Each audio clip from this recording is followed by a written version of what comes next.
Muy bienvenidas, muy bienvenidos, fanáticas, fanáticos de la National Football League, a esta revisión que hacemos de la historia de los Seattle Seahawks. Una de las franquicias más importantes en cuanto a la efervescencia de sus seguidores y también, naturalmente, de la potencia y de la convicción de sus logros y hazañas. Una franquicia que empezó, la única de la NFL que empezó siendo huérfana, es la única franquicia que nació habiendo recibido la triste noticia ese mismo año, el de su nacimiento, en el año 1976, que su ideador, el que había ideado el proyecto y el que los hizo finalmente nacer, no pudo ver el debut in situ de su franquicia en Seattle y verlos jugar. Su apellido Nordstrom y su segundo nombre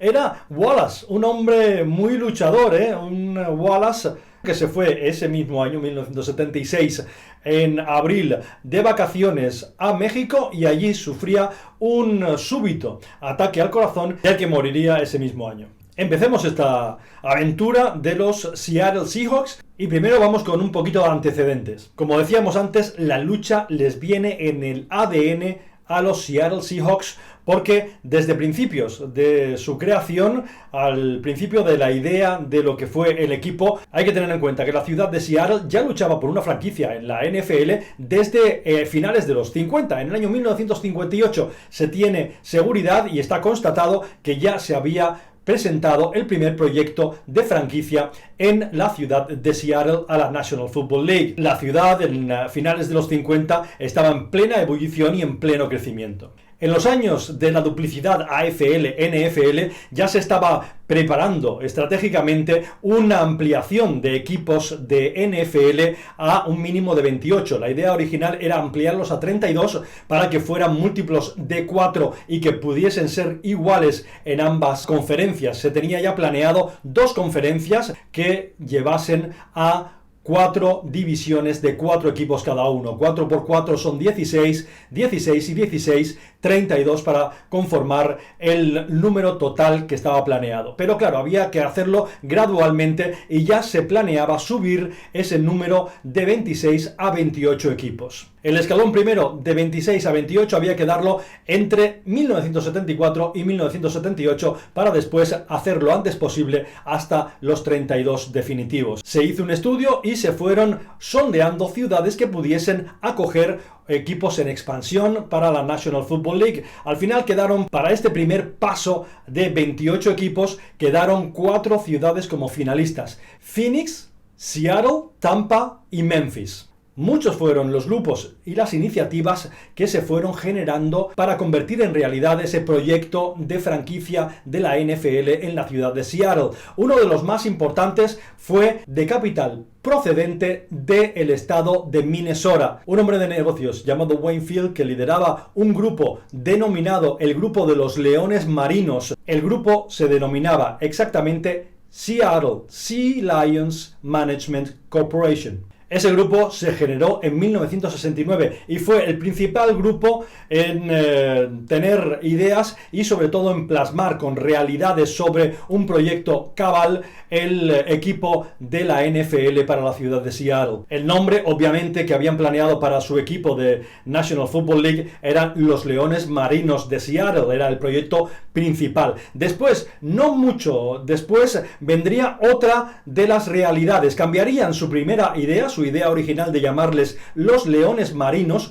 porque se dieron cuenta de dónde residía el estadio. El estadio iba a recaer en una zona llamada The King County, en español, el Condado del Rey. Sus habitantes tenían una idea del nombre como franquicia del equipo, y es más, el campo ubicado en ese condado se llamaba The Kingdom, haciendo con el nombre del estadio, Kingdom, terminado N, un juego de palabras con la palabra reino en inglés, que es kingdom. Suena y se escribe prácticamente igual. Se generaron entre 1971 y 1972 numerosos grupos y diferentes iniciativas, pero ninguna con el apoyo y sobre todo con el aplomo de este proyecto que venía desde Minnesota.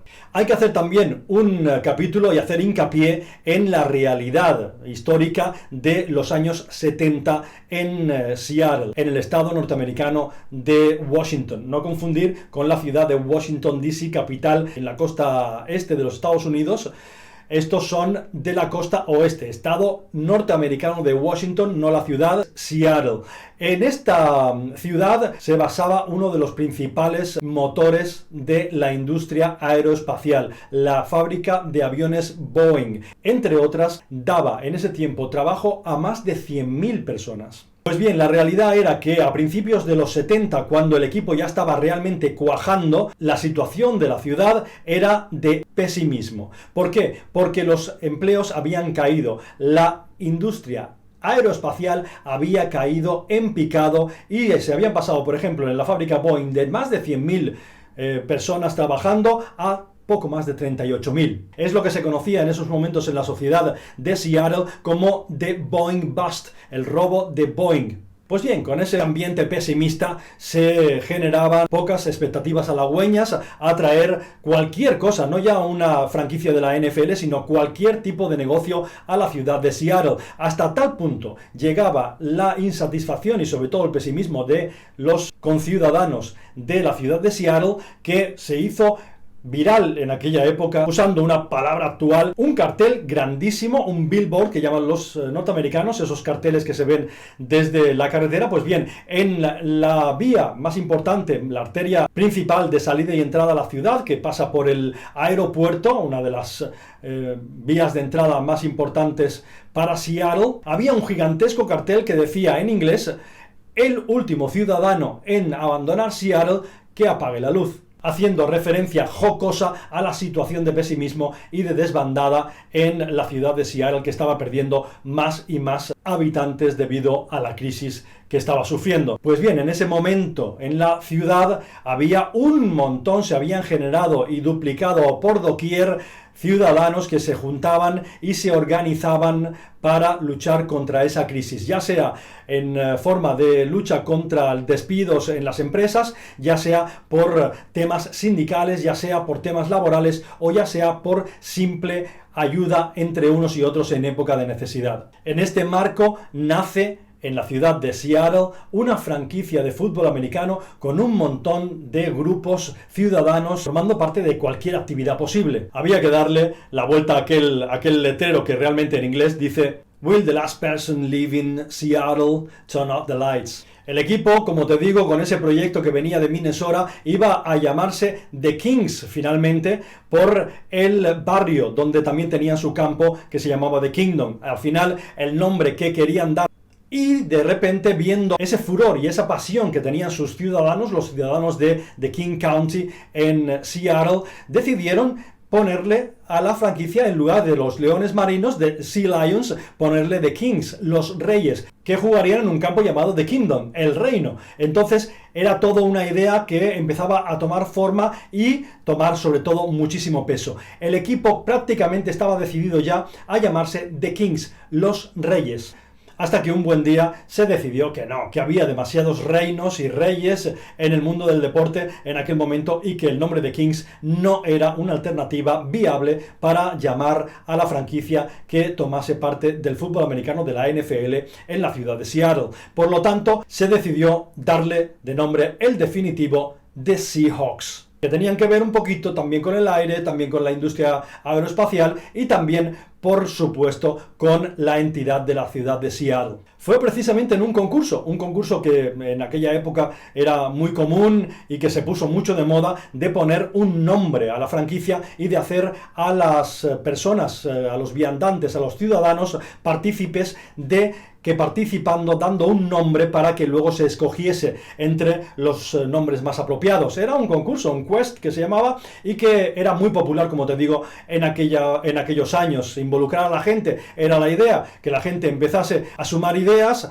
a involucrarse en la idea de seguir al equipo y sobre todo de hacerse publicidad a sí mismos. Como os digo, el nombre el 17 de junio del año 1975 ya era el de The Seahawks, los halcones marinos de Seattle, y con él nacerían poco tiempo después. Otro de los frutos que dio el involucrar a tanta gente y tan bien en el seguimiento a la franquicia hizo que luego sus aficionados se juntasen en una fraternidad realmente muy cohesionada.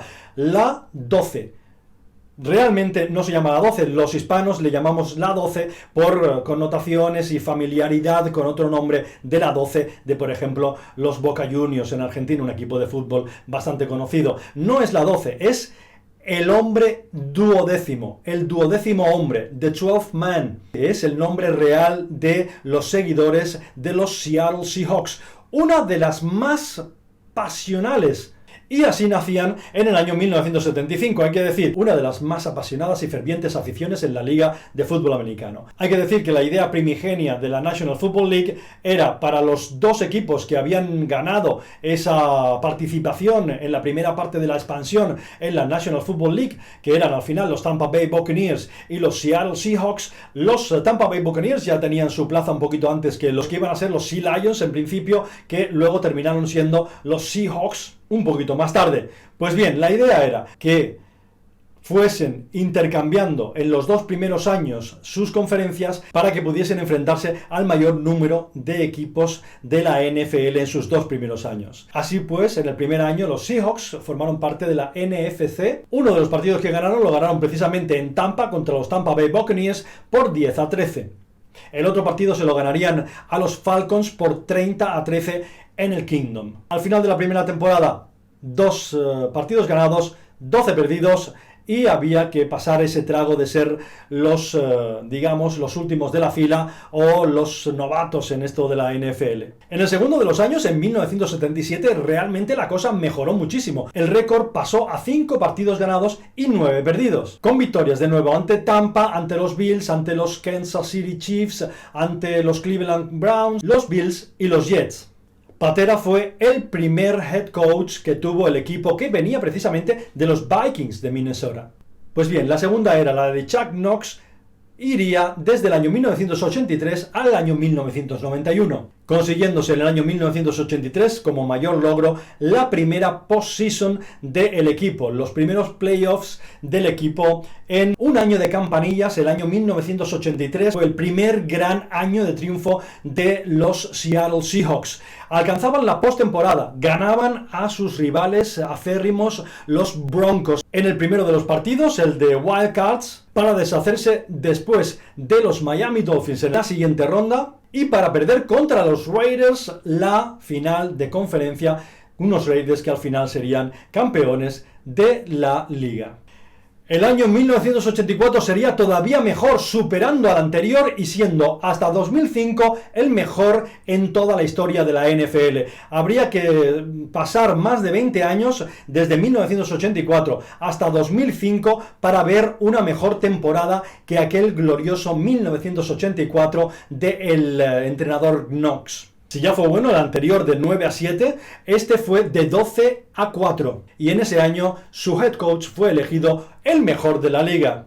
En 1998, Kerham y Hoffman vendían el equipo por $80 millones, una cifra récord en aquel entonces, y desde ese momento la franquicia empezó a tener dificultades que les llevarían, sobre todo en la década de los 90, a tener muy pobres resultados. El año 1990, cerrando la década de los 80, era el año más productivo, todavía con récord positivo de 9-7, y a partir de ahí la década de los 90 prácticamente completa fue un fracaso tras otro. El peor de los años fue el año 1992, duro, muy duro para los seguidores y para el equipo de Seattle Seahawks, con un pobre resultado de 2-14. Fue el peor récord de la franquicia en su historia, superando al de su debut. En el debut fueron 12-2 y aquí fueron 14-2, 14 partidos perdidos y solamente 2 ganados en 1992. En la década de los 90, también una década negra para los Seattle Seahawks, vino el problema de su traspaso a California, con momentos de incertidumbre, bancarrotas, realmente luchas con temas económicos, con política, hubo mucho de todo, y la verdad es que hasta incluso se recordó el episodio de Richard Nixon y su hermano en la franquicia, con temas políticos y demás que empezaban a embarrar lo que es la franquicia y su idiosincrasia hasta límites insospechados. La franquicia realmente en los años 90 sufrió una crisis realmente profunda. Y hasta aquí este momento de repaso de uno de los mejores equipos en cuanto a fanatismo y en cuanto a seguidores de la National Football League, los maravillosos Seattle Seahawks. Tenemos un segundo vídeo de la historia de los Seattle Seahawks. Es la parte gloriosa, no te la puedes perder. Estará muy pronto y te vamos a dejar el enlace al final del vídeo y lo tendrás a disposición cuando lleguen a los 100 los likes de este vídeo. Si te ha gustado, dale un like para que llegue lo antes posible a 100, comparte el vídeo con todo el mundo, con aficionados de los Seattle Seahawks, por supuesto, y con cualquiera que le guste la NFL. Y ahora, como siempre, activa la campanita para que te lleguen los avisos de todos los vídeos y hasta un próximo vídeo. Chao, chao.